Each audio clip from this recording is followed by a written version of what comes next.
Let's now automate our first basic web application flow.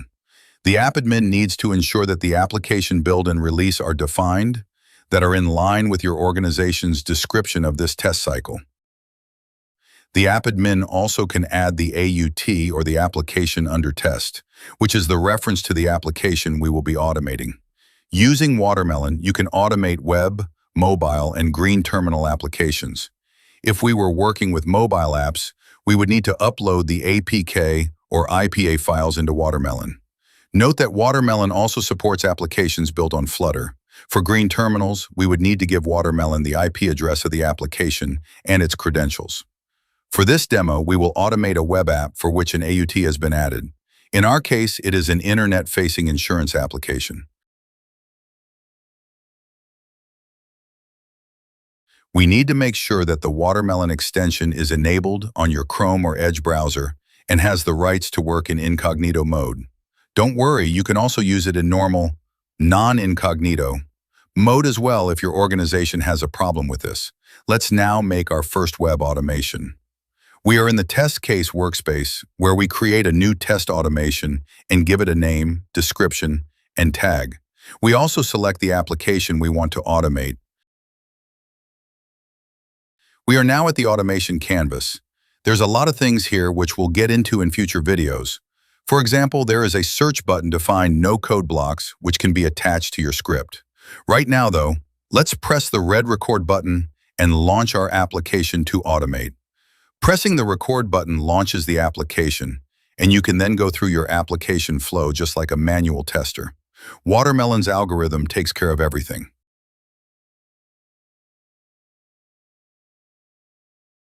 You can see the AI bot, which helps the tester to perform various actions, synchronizations, and assertions while recording.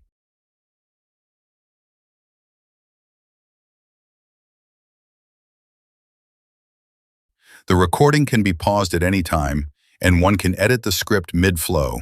We are adding some delays in the script to account for the load time of the pages. While recording clicks, it's usually a good practice in Watermelon to click the largest clickable box that contains your element of interest. On this screen, we will go ahead and use the Wait for Element action to synchronize our script with the page load. You simply select the action from the AI bot and click the element which you want to wait for in this case. We continue with drop-downs, checkboxes, and radio buttons, just as a manual tester would.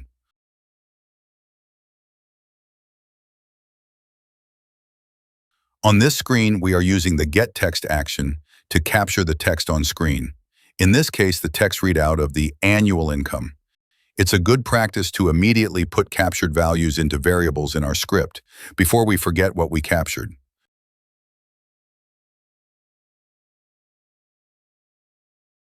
We carry on recording. On this screen, we are asking the script to assert that the text on screen appeared. We just select the Verified Text action and click on the text we want to verify. We will now go through the rest of the flow. On this screen, we are using the Wait for Element synchronization tool by clicking the action first, and then on the element we want the script to wait for before continuing.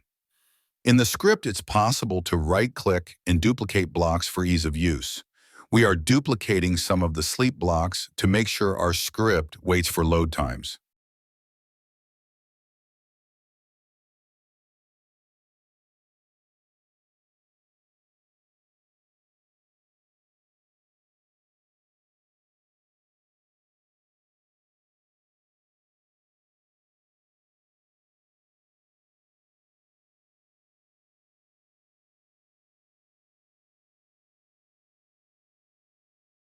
We are almost at the end of our script.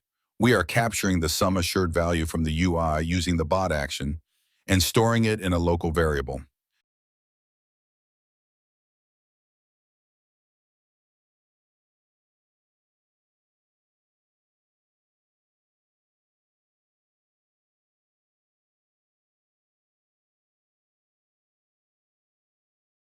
As a final step, we are downloading the policy PDF.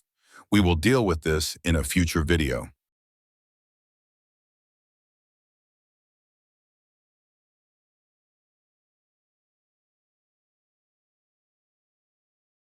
Let's stop the recording now and see the script Watermelon built for us.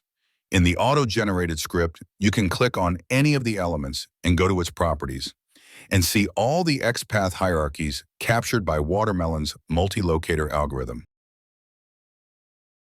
Let's now run our script.